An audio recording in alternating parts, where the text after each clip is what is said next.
ਸਤਿ ਸ਼੍ਰੀ ਅਕਾਲ, ਤੁਸੀਂ ਦੇਖ ਰਹੇ ਹੋ ਨਿਊਜ਼ 18। ਮੈਂ ਤੁਹਾਡਾ ਗਗਨਦੀਪ ਕੌਰ ਤੇ ਇਸ ਵੇਲੇ ਦੀ ਵੱਡੀ ਖਬਰ ਦਾ ਰੁਖ ਕਰਾਂਗੇ। ਸੁਪਰੀਮ ਕੋਰਟ ਦੇ ਵੱਲੋਂ ਚੋਣ ਕਮਿਸ਼ਨ ਨੂੰ ਨੋਟਿਸ ਜਾਰੀ ਕਰ ਦਿੱਤਾ ਗਿਆ। 21 ਵਿਰੋਧੀ ਪਾਰਟੀਆਂ ਦਾ ਪਟੀਸ਼ਨ ਤੇ ਸੁਣਵਾਈ हुई है। 21 ਵਿਰੋਧੀ ਪਾਰਟੀਆਂ ਦੇ ਵੱਲੋਂ ਪਟੀਸ਼ਨ ਦਾਇਰ ਕੀਤੀ ਗਈ। ਦਰਅਸਲ ਮਾਮਲਾ ਹੈ ਈਵੀਐਮ ਦਾ। ਇਹ ਮਾਮਲਾ ਲਗਾਤਾਰ ਗੁਰਬੰਦਾ ਜਾ ਰਿਹਾ ਹੈ। ਈਵੀਐਮ ਅਤੇ ਵੀਵੀਪੈਟ ਮਸ਼ੀਨਾਂ ਦੀ ਜਾਂਚ ਦੇ ਲਈ ਪਟੀਸ਼ਨ ਦਾਇਰ ਕੀਤੀ ਗਈ ਸੀ ਤੇ ਚੋਣ ਨਤੀਜਿਆਂ ਦੇ ਐਲਾਨ ਤੋਂ ਪਹਿਲਾਂ ਈਵੀਐਮ ਅਤੇ ਵੀਵੀਪੈਟ ਦੀਆਂ 50% ਵੋਟਾਂ ਦੇ ਮਿਲਾਨ ਦੀ ਮੰਗ ਕੀਤੀ ਗਈ। अदालत की मदद लिए एक सीनियर अधिकारी नियुक्त किए जाने भी कहा।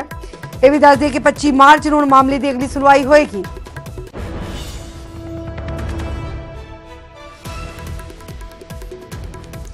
और ज्यादा जानकारी के लिए गल करांगे। साडे नाल साडे सहयोगी सुशील पांडे जुड़ चुके हैं दिल्ली तो। सुशील, क्या है पूरी जानकारी और अदालती कार्रवाई क्या रही?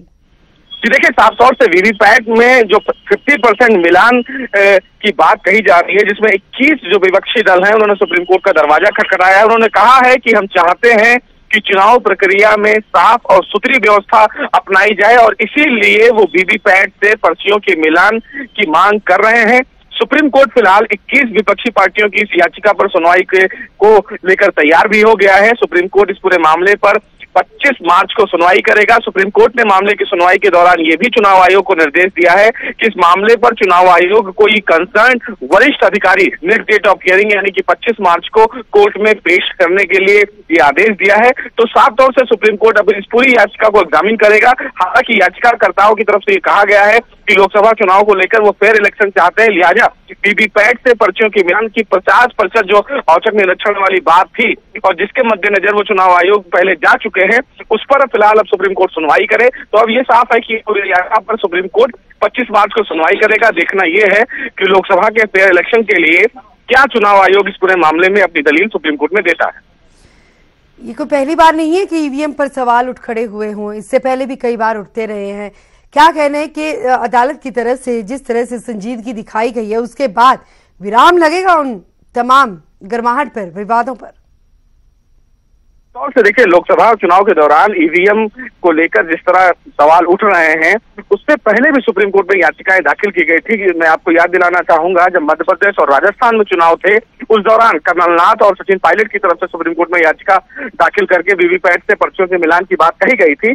और अब फिलहाल लोकसभा चुनाव में 21 विपक्षी पार्टियां शामिल हुई हैं, जिसमें शरद पवार हैं, अखिलेश यादव हैं, अरविंद केजरीवाल हैं, चंद्रबाबू नायडू हैं, सतीश चंद्र मिश्रा हैं। वो तमाम पार्टियां फिलहाल अब सुप्रीम कोर्ट पहुंच गई हैं। तो देखना काफी महत्वपूर्ण होगा जब इस पूरे मामले की अगली सुनवाई होगी कि क्या सुप्रीम कोर्ट चुनाव आयोग को इस बाबत कोई निर्णय दे सकता है। इससे माफ कीजिएगा, इससे पहले चुनाव आयोग ने सुप्रीम कोर्ट में ये कहा कि चुनाव आयोग एक स्वतंत्र एजेंसी है और उसको ये बेहतर पता है कि चुनाव कैसे करवाना है, कैसे नहीं करवाना है। इसमें जो पार्टियां हैं उनको ये ना बताएं कि किस तरह चुनाव करवाना है। तो पिछली सुनवाई के दौरान चुनाव आयोग ने अपना स्टैंड क्लियर कर दिया था, लेकिन दोबारा सुप्रीम कोर्ट में याचिका लगाई गई है। तो अब ये देखना होगा कि लोकसभा चुनाव के मद्देनजर चुनाव आयोग इस पूरे मामले में अपना क्या कुछ जवाब सुप्रीम कोर्ट में देता है। जी ठीक है सुशील, फिलहाल तक की जानकारी के लिए आपका शुक्रिया। आप लगातार बने रहिएगा जिस तरह की, क्योंकि इस तरह का मामला है जिसके बाद अदालती जो चाहे नोटिस जारी कर दिया गया इलेक्शन कमीशन को, लेकिन उसके बाद भी जो प्रतिक्रियाएं हैं लगातार आती हैं। बाजार जो है गरमाया रहता है प्रतिक्रियाओं को लेकर, उन पर भी नजर बनाए रखेगा। जानकारी आपसे लेते रहेंगे।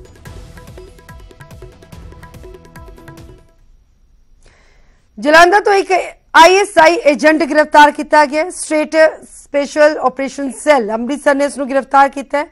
2 मोबाइल फोन और 4 सिम इस दे कोलों बरामद किए गए हैं। अपने पाकिस्तानी अकावां नूं है खुफिया जानकारी WhatsApp के जरिए भेजता रहा है। फौज के नाल संबंधित खुफिया जानकारी मिल रही है। पाकिस्तानी अकावां नूं भारतीय मोबाइल नंबर भी दिते सन। यह भी दस दिए कि पाकिस्तानी अकावां नूं भारतीय मोबाइल नंबर तक मुहैया करवाए गए हैं। भारत पाकिस्तान बॉर्डर से फौजी गतिविधियां की जानकारी लगातार पाकिस्तान दे विच रहिंदे इन्हां दे अकावां तक ये लोग पहुंचाउंदे रहे ने। एक एजेंट नूं गिरफ्तार किया गया है जिसका सीधा संपर्क पाकिस्तान की खुफिया एजेंसी ISI दे नाल दसे जा रहे हैं। होर ज्यादा जानकारी के लिए गल करांगे। साडे नाल साडे सहयोगी शैलेंद्र वांगू जुड़ चुके हैं। शैलेंद्र, कब, कहां से और कैसे ये गिरफ्तारी हुई और जो खुलासे किए जा रहे हैं उसके बारे में क्या कहना है? देखिए कि एक बड़ी कामयाबी है ये अमृतसर में जो जलंधर पुलिस है उनकी बड़ी कामयाबी है। हालांकि ये स्टेट स्पेशल ऑपरेशन सेल ने गिरफ्तारी की है अमृतसर से राम कुमार नाम के एक आदमी की, जो एक ISI एजेंट था और जलंधर में ये ऑपरेट कर रहा था।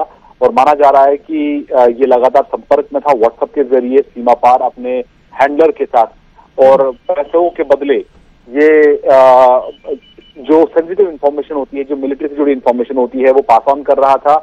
और यहाँ तक कि जो मूवमेंट है हमारे फोर्सेस की, उसके बारे में भी जानकारी दे रहा था। तो फिलहाल इस पूरे मामले को लेकर जो कश्मीर में जो मिलिट्री इंटेलिजेंस है, उन्होंने ये अलर्ट किया था, जम्मू कश्मीर की मिलिट्री इंटेलिजेंस यूनिट ने अलर्ट किया था। उसके बाद स्टेट स्पेशल ऑपरेशन सेल ने राम कुमार को गिरफ्तार कर लिया है और उस पर ऑफिशियल सीक्रेट एक्ट का मुकदमा भी दर्ज कर दिया गया है, इस FIR हो चुकी है। और साथ ही साथ ये माना जा रहा है कि ये पैसों के बदले मूवमेंट बता रहा था आर्मी एलिमेंट्स की आसपास में, और लोकेशन जो है इंडिया पाकिस्तान बॉर्डर पे जो आर्मी की जो लोकेशन है उनके बारे में भी जानकारी दे रहा था, जो कि काफी नुकसानदेह हो सकता था। और जिस तरह के हालात आजकल भारत और पाकिस्तान के पीछे बने हुए हैं, ये सब कुछ कब से चल रहा था? कब से ये जलंधर में था? क्योंकि इससे पहले जैसलमेर में भी एक ISI एजेंट को गिरफ्तार किया गया था वहां की पुलिस की तरफ से। अब जलंधर से ये मामला सामने आया, कब से ये जलंधर में था?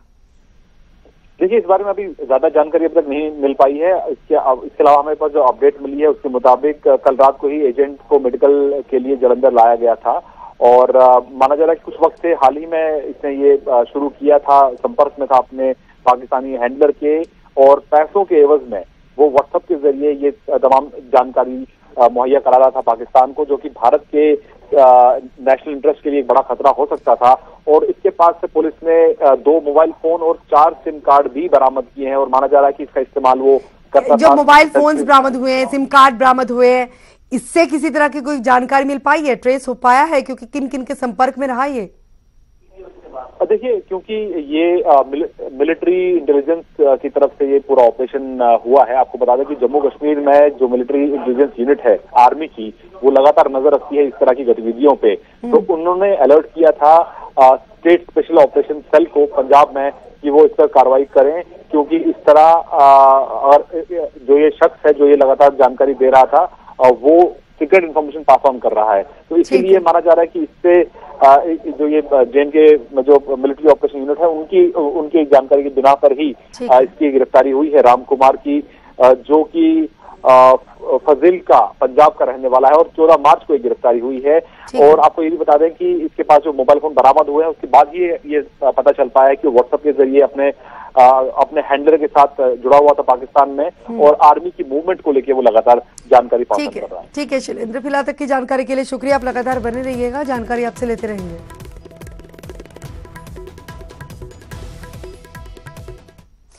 न्यूजीलैंड तो खबर जिते क्राइस्ट चर्च दी 2 मस्जिद दे विच जबरदस्त दहशतगर्दी हमला होया है। दहशतगर्दा ने फायरिंग की है। 27 लोगों की मौत का खदशा। पुलिस ने एक शक्की नूं हिरासत दे विच भी लिया, जिस तो पुछ पड़ताल की जा रही है। फायरिंग दे वेले अलनूर मस्जिद दे विच बांग्लादेश दे क्रिकेट टीम मौजूद सी। बाल खिडारी बचे ने, गनीमत रही, किसी तरह के कोई जानी नुकसान दी इन्हां दे विचों कोई जानकारी नहीं है, लेकिन 27 होरना लोगों दी मौतां दा खदशा जरूर जाहिर किया जा रहा है। न्यूजीलैंड बांग्लादेश तीजा टेस्ट मैच भी होना सी, भी हुण रद्द हो चुके हैं। बांग्लादेशी टीम ते दहशतगर्दी हमले का खदशा जाहिर हो रहा है, यानी कि दहशतगर्दी हमले के पिछे बंगला टीम नूं ही निशाने ते लेना अजिहे खदशे जाहिर हो रहे हैं। लेकिन 27 लोगों की मौत का खदशा जरूर जाहिर किया जा रहा है। लेकिन जिस तरह की जानकारी मिल रही है कि बांग्लादेश की क्रिकेट टीम का कोई भी खिडारी ना जख्मी होया, ना किसी की मौत की खबर है। गनीमत इस दरमियान एक खुशी की खबर भी आ रही है कि दहशतगर्दां के निशाने ते जरूर दस्या जा रहा है कि बांग्लादेश की क्रिकेट टीम है वो हो सकते हैं। इस दरमियान लेकिन बुरी खबर है भी कि 27 मौतों का खदशा भी जाहिर हो रहा है। खिडारी बिल्कुल सुरक्षित ने, बाल बचे ने, उन्होंने भज के उतों अपनी जान बचाई है। बांग्लादेशी टीम से दहशतगर्दी हमले का खदशा जरूर जाहिर किया जा रहा है सूत्रों के हवाले तो, लेकिन बांग्लादेशी टीम के तमाम खिडारी बिल्कुल सुरक्षित ने। लेकिन इस हमले के दौरान एक बुरी खबर भी है कि 27 लोगों की मौत का खदशा भी जाहिर किया जा रहा है।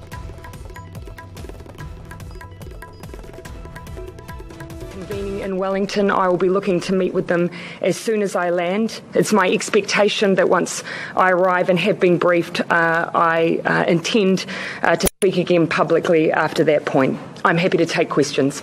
Look, it was only a matter of a few hours ago, of course, that I was advised of the situation and that it was an evolving situation. Again, public reporting took place not too long after events began unfolding. But as to the precise details, at this stage I'll wait until I have a bit more of precision from a briefing directly from the police when I arrive in Wellington.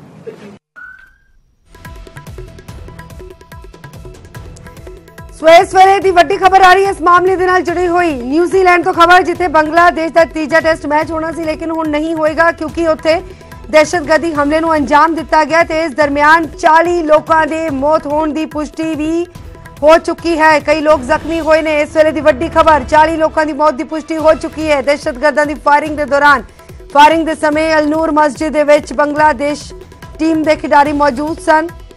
ਗਨੀਮਤ ਰਹੀ ਕਿ ਉੱਥੇ ਉਹਨਾਂ ਦਾ ਕੋਈ ਜਾਨੀ ਨੁਕਸਾਨ नहीं होया, लेकिन इस दरमियान जो दहशतगर्दी हमला किया गया, जो फायरिंग हुई है, आस-पास मौजूद होरना लोगों ਨੂੰ ਜ਼ਰੂਰ ਨੁਕਸਾਨ ਪਹੁੰਚਿਆ ਹੈ। 40 ਲੋਕਾਂ ਦੀ ਮੌਤ ਦੀ ਪੁਸ਼ਟੀ ਹੋ ਚੁੱਕੀ ਹੈ, 20 ਲੋਕ ਜ਼ਖਮੀ ਹੋਏ ਨੇ।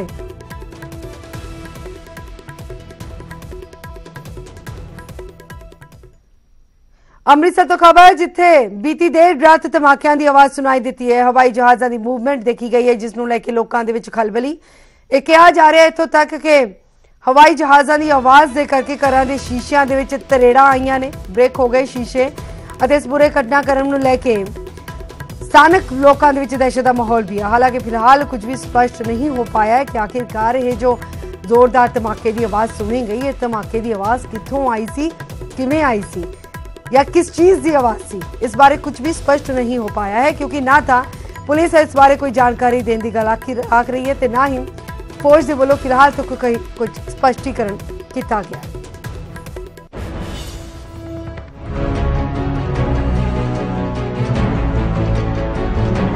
वीरवार देर रात अमृतसर दे विच सैकड़े लोकां दीयां फोनां दीयां घंटियां अचानक वज उठियां जदों लोकां ने एक तो बाद एक दो जबरदस्त धमाकियां दी आवाज सुनी। सारे शहर दे विच सनसनी फैल गई। लोकां दी सारी रात इसे बेचैनी दे विच गुजर गई कि आखिरकार ये आवाज आई कित्थों। शहर दे विच कई इलाकिਆਂ ਦੇ ਵਿੱਚ ਲੋਕ ਤਾਂ ਘਰੋਂ ਬਾਹਰ ਵੀ ਨਿਕਲੇ ਤੇ ਦਹਿਸ਼ਤ ਦਾ ਮਾਹੌਲ ਪੈਦਾ ਹੋ ਗਿਆ। ਗੁਰੂ ਨਗਰੀ ਅੰਮ੍ਰਿਤਸਰ ਦੇ ਵਿੱਚ ਦੇਰ ਰਾਤ ਕੁਝ ਧਮਾਕਿਆਂ ਦੀ ਆਵਾਜ਼ ਸੁਣੇ ਜਾਣ ਦੀ ਗੱਲ ਕਹੀ ਜਾ ਰਹੀ ਹੈ। ਸੋਸ਼ਲ ਮੀਡੀਆ ਤੇ ਲਗਾਤਾਰ ਇਹ ਵਾਇਰਲ ਕੀਤੀ ਜਾ ਰਹੀ ਹੈ ਗੱਲ ਕਿ ਧਮਾਕਿਆਂ ਦੀ ਆਵਾਜ਼ ਸੁਣੀ ਗਈ ਹੈ। ਕਈ ਇਲਾਕਿਆਂ ਦੇ ਵਿੱਚ ਇਹ ਵੀ ਕਿਹਾ ਜਾ ਰਿਹਾ ਕਿ ਸ਼ੀਸ਼ੇ ਜੋ ਨੇ ਘਰਾਂ ਦੇ ਉਹ ਵੀ ਤਿੜਕ ਗਏ। ਪਰ ਇਸ ਵੇਲੇ ਅਸੀਂ ਅੰਮ੍ਰਿਤਸਰ ਦੇ ਨੋਵਲਟੀ ਚੌਂਕ ਦੇ ਵਿੱਚ ਮੌਜੂਦ ਆ। ਤੁਸੀਂ ਦੇਖ ਸਕਦੇ ਹੋ ਕਿ ਰਾਤ ਕਰੀਬ 3 ਵਜੇ ਦਾ ਸਮਾਂ ਹੈ ਔਰ ਜੋ ਪੁਲਿਸ ਅਧਿਕਾਰੀ ਨੇ ਜਾਂ ਪੁਲਿਸ ਮੁਲਾਜ਼ਮ ਜਿਹੜੇ ਨੇ ਉਹ ਇਸ ਵੇਲੇ ਚੌਂਕ ਦੇ ਵਿੱਚ ਜੋ ਨੇ ਉਹ ਪਹੁੰਚ ਚੁੱਕੇ ਔਰ ਭਾਰਤ ਤੇ ਪਾਕਿਸਤਾਨ ਦੇ ਵਿਚਾਲੇ ਪਿਛਲੇ ਕਈ ਦਿਨਾਂ ਤੋਂ ਤਣਾਅ ਵਾਲਾ ਮਾਹੌਲ ਹੈ।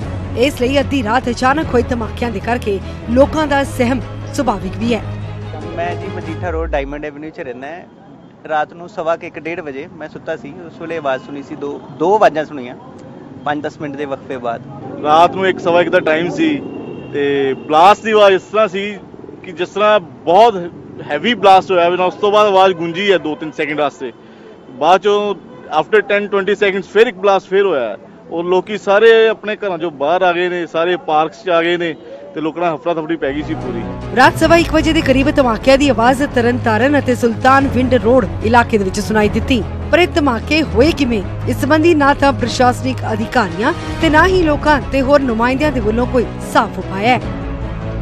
ਇਹ ਹੁਣ ਤੱਕ ਦੀ ਜਿਹੜੀ ਇਨਫੋਰਮੇਸ਼ਨ ਮੁਤਾਬਕ ਜੋ ਸਾਰੇ ਪਾਸੇ ਪਤਾ ਕੀਤਾ ਗਿਆ, ਕੋਈ ਇਹੋ ਜਿਹੀ ਚੀਜ਼ ਸਾਹਮਣੇ ਨਹੀਂ ਆਈ ਹੈਗੀ।